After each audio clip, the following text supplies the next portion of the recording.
I never thought someone could swear to protect me before truly knowing me. I never thought I needed it. My name is Mercy Caldwell, and for a long time, I lived as others expected me to. As the pastor's daughter, the girl with light steps and measured words, someone made to please the eyes of others more than her own desires. I grew accustomed to smiling modestly, never raising my voice, avoiding the questions my heart kept whispering. The routine of my life was like a repeated prayer, sacred, untouchable, and with no room for deviation. But inside, something always ached in silence. It was as if I carried a kind of longing that came from nowhere but followed me everywhere. And then he appeared. At first like a discreet shadow on the edges of our days, a man of few words, deep-set eyes, and a presence that filled the air without asking permission. They said he would be nearby for my safety, but no one explained from what. I thought it was excessive. I thought it was absurd. But somewhere in my chest, a dormant part of me awoke. It wasn't because of him. It was because of me. Because for the first time, someone was there not to watch me as a symbol of purity, but to see me as a person. He didn't say much, and yet he unsettled me. There was something in his eyes, something that had known pain and chosen not to break, a kind of strength that didn't come from faith, but from survival. And that disturbed me more than any Sunday sermon. I began noticing him more than I should have. When he came near, my breathing changed. When he moved away, the world felt emptier. I tried to convince myself it was just curiosity, but what pulsed in me wasn't new. It was forgotten. As if I had been made to feel but had unlearned how, and that's what he did to me. He reminded me that beneath the veil of obedience, there was still a woman waiting to live. I don't know if he noticed right away. Maybe he did. Maybe that's why he looked at me with that cautious gaze, like someone holding something too fragile to touch in haste. But what I knew, with more clarity than any Bible verse my father taught me, was that my life was about to change, and I no longer knew if I wanted to stop it. I tried to keep living as before, as if his presence wasn't shifting everything inside me, but it was impossible. He was always nearby, discreet, attentive, never intrusive, but constant. Like a shadow, you learn to recognize without looking directly at it. My father said he was a trustworthy man, someone who owed old debts, someone who owed God a clean life. But I saw beyond that. I saw in his gestures a story no one else dared to tell. And perhaps that's what drew me in. The silence between who he was and what others chose to see. I began to notice small things. The way he stood when everyone else had sat down. How he observed everything without seeming to. How his hands, strong, marked, slightly hardened, seemed to carry the care of someone who had held the weight of the world. And yet, there, he was before me, with a gentleness that didn't match the image others tried to project. It was one late afternoon, when I returned from church earlier than usual, that I felt something had changed. He was in the side garden, unaware of my arrival, and for a moment I saw the expression on his face when he thought no one was watching. It wasn't serenity, it was pain, an old solitary weight that ached in silence. And in that brief glimpse, something in me broke. Not for him, but for everything I'd been denied feeling. For the first time, I understood how much I'd been taught to fear the world, men, desire, doubt, and even more, how much I'd been taught to fear myself. It wasn't just his presence that disturbed me. It was what it awakened in me. A desire to break the mold, to challenge the pristine image, to discover what lay beyond the invisible fence surrounding my existence. I felt alive in a dangerous way, and he seemed to know it. In our brief encounters, there was always an excessive care, as if he kept his distance not for lack of desire, but out of honor. He didn't touch me. He didn't say anything that could be misinterpreted, and yet I felt everything, as if each of his silences was a promise, as if somehow he had already sworn to protect me before I even knew I needed it, and that unspoken vow was what scared me most. Because for the first time, I didn't know if I wanted to be saved or discovered. Faith had always been my foundation. I grew up among verses and veils, prayers before meals, and the watchful eyes of a community that didn't forgive missteps. Being the pastor's daughter was more than a role. It was constant surveillance. I learned early that there was a line between good and evil, between the upright girl and the woman who lost her way. But no one told me that what I would feel one day wouldn't fit into either of those definitions. His presence grew in me like a prayer not spoken aloud. It wasn't passion nor rebellion. It was something deeper, more untamed, as if my soul recognized in that quiet figure a safe place to exist. And it was when the danger became real that everything intensified. A trivial incident, but enough for my father to tighten his vigilance. Malicious comments began circulating among neighbors, and the cruelest version fell on me like a sentence. They said I was being followed because something impure tainted my conduct. My smiles, my steps, even my silence began to be interpreted as defiance. And then he became more present. Not with words, but with actions. When he saw my hands trembling with fear of going out alone, when he noticed I avoided the paths that were once my refuge, he stayed close. Without intruding, without questioning, just being there. As if his presence said, "As long as I'm here, nothing will touch you." And it was in this new silence that I realized how tired I was of being seen as something fragile, like a flower under glass. With him, I didn't feel weak. I felt observed with respect, as if there was something in me strong enough to be protected, but never caged. He respected me in a way that made me want to be more than I'd been taught. And I, who had always lowered my eyes when crossing any shadow of desire, began to lift my face. I began to meet his gaze with the timid courage of someone slowly understanding that feeling isn't a sin. The real sin I was beginning to see was never having lived, and in that moment, without touch, without confession, without promises, my heart understood what his had done long before, that the protection he offered wasn't just from the world, it was also from the erasure of who I was. And there, in the space between fear and discovery, something was born that no rule could silence. The morning I realized I could no longer pray without thinking of him, I understood that something had shifted inside me irreversibly. The words that once brought comfort now felt vague, disconnected, as if God was silent or testing me in a way my father's sermons never mentioned.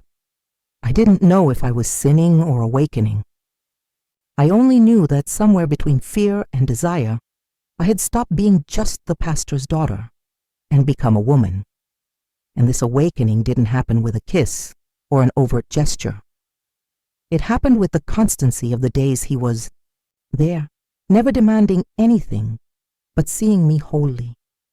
There was a stillness in him that contrasted with the turmoil he caused in me. His silence was safe, but also dangerous. He never crossed a line, never. But there was a silent confession in his gaze, as if he too were waging an internal war, fighting against a desire that couldn't exist, or that, if it did, would need to be hidden like a dirty secret. The tension between us wasn't made of touches, but of glaring absences, of everything left unsaid, and that's what broke me. Because when something is so strong that it survives without a name, without space, without permission, it's no longer a fantasy, it's truth. People began to notice. The community's gazes grew sharper, veiled questions, comments between the lines. My father called me to talk. He didn't accuse me, but the weight of his expectation crushed me more than any punishment.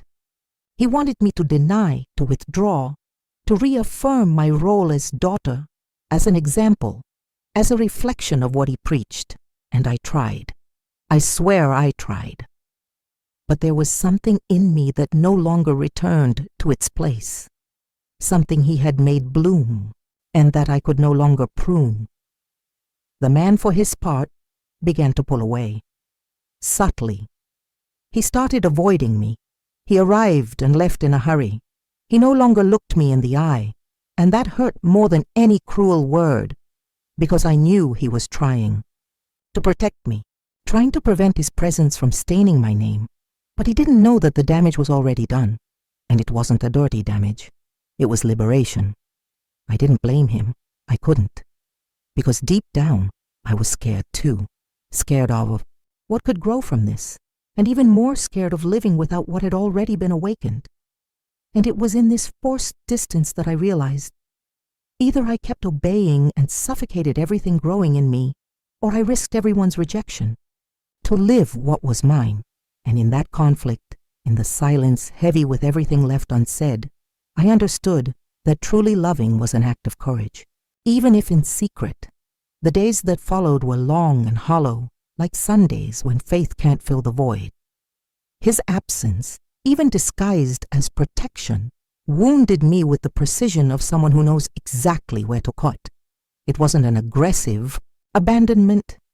It was a calculated, merciful distancing, as if he believed that by pulling away he'd keep me intact, as if he didn't know that what he was trying to prevent had already happened. I was no longer the same. I couldn't be. I no longer fit the mold of obedient daughter, untouched girl, symbol of purity meant only to be admired from afar. And the cruelest part was that no one noticed that the pain I felt wasn't for a forbidden love, but for having discovered myself too late.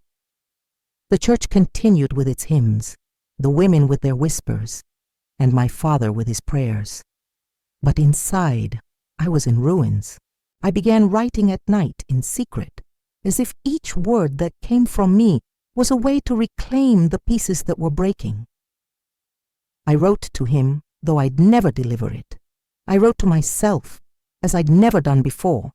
I put into words what no one dared ask. What if I don't want to be just what they expect? What if what I feel isn't wrong but true? What if my soul is right even when my reputation is at stake? Writing, I cried with anger and relief. It was as if I were finally hearing the woman who existed beneath all the layers of obedience.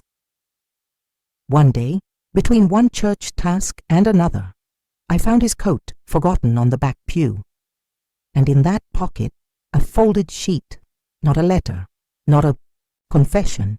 It was handwritten verses all about grace, protection, redemption, all underlined, some with notes in the margins. That paper told me more about him than any conversation could, and I understood that he was fighting as fiercely as I was, not against me, but against himself, against the idea that he wasn't worthy, against the belief that loving meant corrupting, not healing. That night, I looked in the mirror and said my name aloud, Mercy. And I asked myself, if I was created in the name of forgiveness, why does no one seem willing to let me err?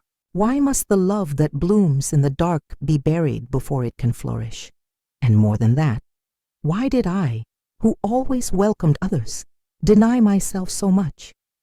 It was in this state of rupture that I made my decision. I wouldn't shout. I wouldn't run. But I wouldn't pretend anymore either.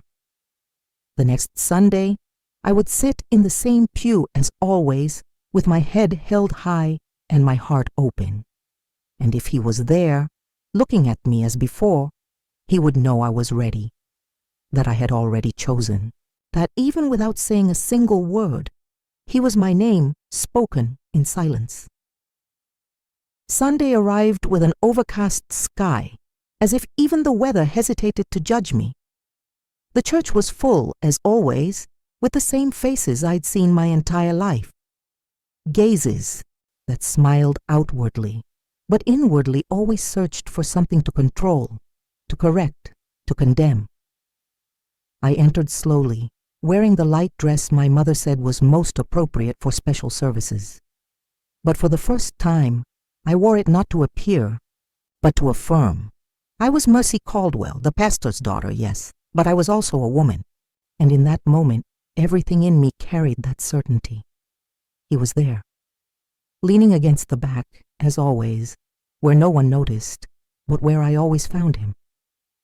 Our eyes met for a second, long, quiet, full of stories we were never allowed to tell. But I smiled, a small smile, not asking for a response, just saying, "I'm here." And that gesture, more than any touch or word, was my surrender. After the service, there was silence between us. But this time, it wasn't discomfort. It was maturity, the kind of silence that knows how to wait. I was called to speak with my father. He was more serious than usual. He didn't shout, he didn't accuse, but he asked me to stay away. He said his presence put my reputation at risk, that people were talking, that it tarnished the family name. I listened with respect, but without retreating. I said few words, and for the first time in my life, I felt my voice had weight, not because someone authorized it, but because it was born whole. That night, he came to the gate. He didn't enter. He just said he would leave the next day, that the safest thing for me was for him to disappear. There was pain in his eyes, a kind of sadness that doesn't beg, but bleeds. I wanted to run, to stop him, to scream, but I didn't. I just nodded, because what we had built didn't need a spectacle. And in that silence, as he looked at me one last time, I knew he was leaving for me. But everything he had left in me, that would never go away. The next morning, he left, and I stayed. Not as before. I stayed whole, because when you love with truth, even the pain is alive. And I needed to feel that pain, to not forget what had been born. I returned to my routine, but I no longer fit in it. The same streets, the same faces, the same rituals. Everything felt smaller, not out of arrogance, but because I now knew the exact size of what was possible. And in the mirror, when I saw myself, I no longer found the girl who asked for permission. I found the woman who learned to wait with dignity. And deep down, I knew that a story like ours doesn't end with a goodbye. It just rests in the chest like a seed, waiting for the right time to bloom.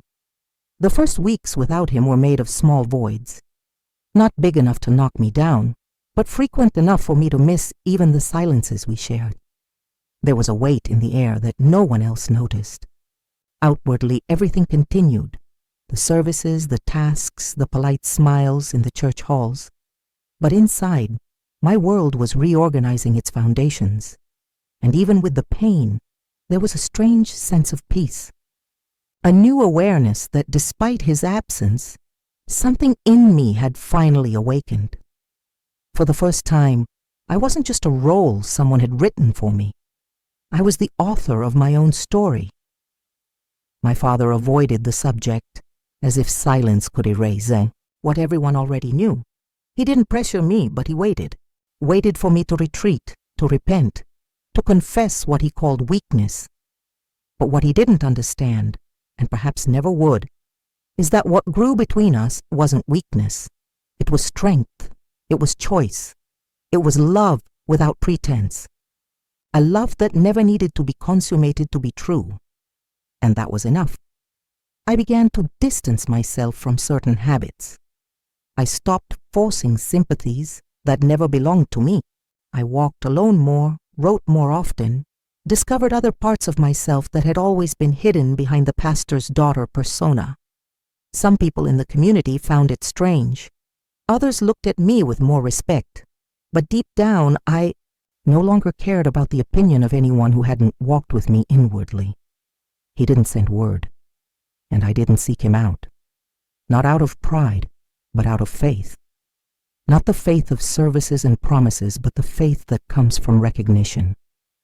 When something is real, It remains, no matter the distance or the time.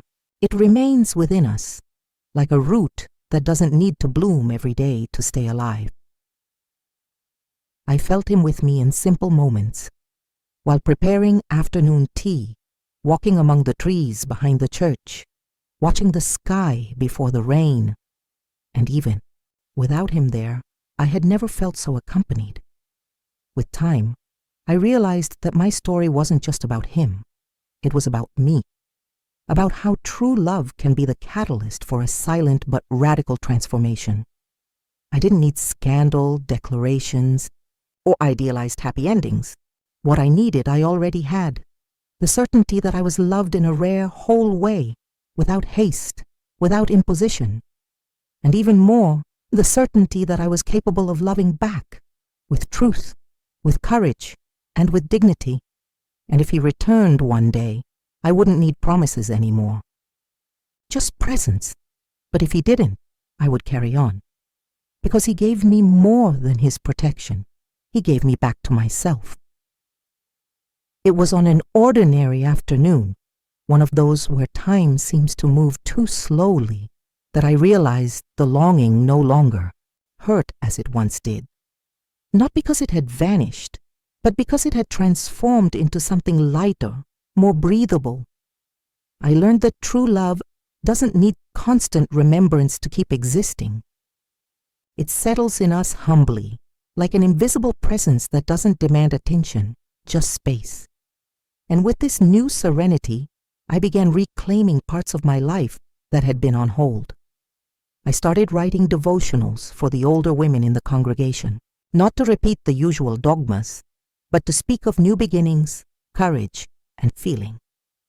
Some listened in silence, others cried, perhaps because they too knew what it was to live for years in a mold that never asked if it truly fit.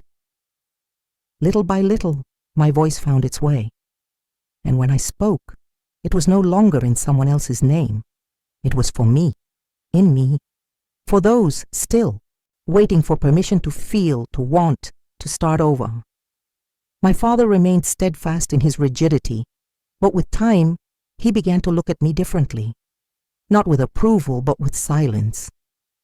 And in that silence, I sensed that he, in his own way, was beginning to understand that even without accepting, he was starting to respect, because he saw that I hadn't lost myself. I had simply found myself in places he never had the courage to explore. It was on a random Wednesday, while closing the door after visiting an ailing woman from the community, that I saw him.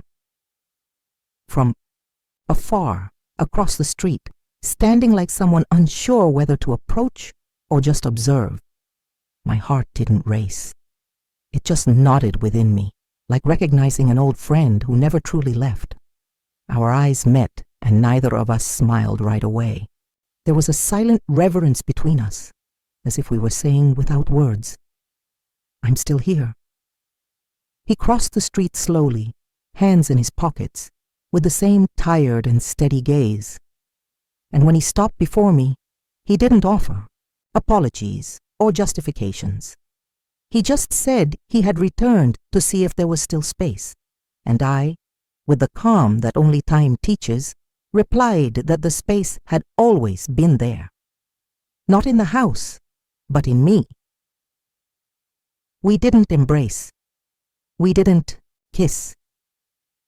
We just walked together for a stretch of the street, like people who already understood that love, after everything, doesn't need haste.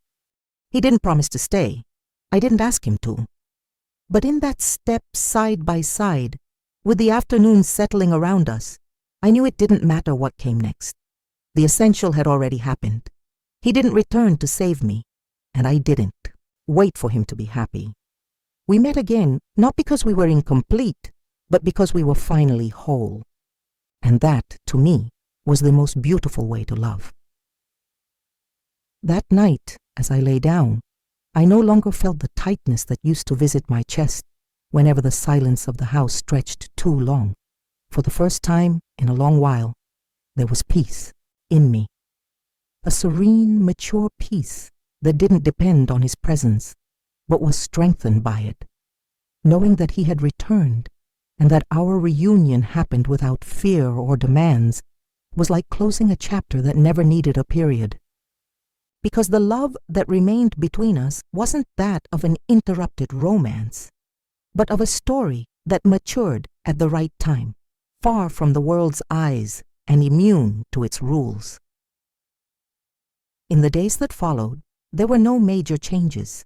We continued, living our routines, each at our own pace, but with that invisible thread connecting us, no longer out of need, but by choice. He came sometimes to help with small repairs in the garden, or just to have tea on the porch. There was a respect in the way he made himself present, and I never needed to ask where he had been or what brought him back. I knew, he knew, and that was enough. The townspeople began to accept in their own way. Some still frown when they see us side by side, but it no longer bothers me, because I learned that the opinion of those who never dared to live outside expectation has no right to measure the value of my freedom. My father, little by little, began to treat him with that formality that carries a sign of truce. He never invited him in, but he no longer avoids him at the gate. And for me, that's enough. Today, I sit on the porch and watch the end of the afternoons with a different gaze. No longer as someone waiting for something to happen, but as someone who recognizes that what truly matters has already happened within me. He still walks slowly to my house with the same quiet, protective demeanor, but now I'm no longer the girl who needed guarding.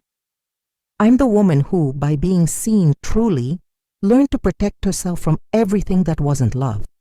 And when he sits beside me, as he does almost every weekend, we don't need to say much. His presence, solid and silent, is all I need to remember that love, when it's real, doesn't need to happen with shouts.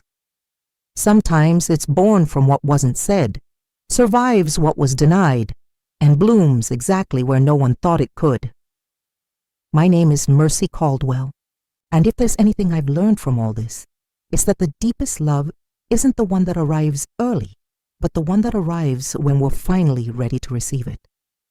The years passed, as all things do that don't depend on our will. And yet, I never again felt that time was carrying me away. I learned to walk side by side with it without haste. What we lived wasn't a fairy tale. It was something rarer, a true story made of respect, patience, and conscious choices. There were no eternal promises, but there was presence. There were days when we saw each other in silence, and even so, we knew we were together. Other times, we went weeks without contact, because life sometimes demands distance. But the bond we created never unraveled. He didn't save me, and I didn't heal him. But we met at the exact point between pain and courage, between faith and desire, between what was expected of us and what we dared to be. Today, when I look back, I don't regret having felt, having loved, having waited, and also having chosen. I was raised to serve, obey, please. But I became a woman when I learned to listen to what my heart said, even if in silence. And if someone asks one day who he was in my life, I'll answer without hesitation. He was the man who saw me when no one else did, who respected me when everyone demanded, who loved me without touching, and who upon returning didn't ask for permission. He just stayed.